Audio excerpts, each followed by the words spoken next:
শিক্ষা ব্যবস্থার সংস্কার চাই, পাঠ্যসূচিতে শিষ্টাচার ও ভদ্রতা নামক পাঠ্যপুস্তক চাই।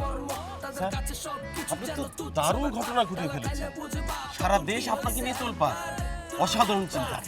স্যার, এই চিন্তা আমার নিজে থেকে আসেনি স্যার। এই চিন্তা আমাকে একজন করাইছে স্যার। কি সে?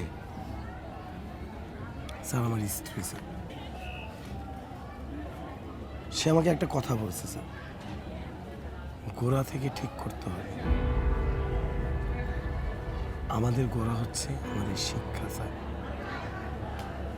আমাদের শিক্ষা ব্যবস্থা যদি আমরা ঠিক করতে পারি, তাহলে সমাজের সব সমস্যাগুলো এমনি এমনি ঠিক হয়ে যাবে স্যার।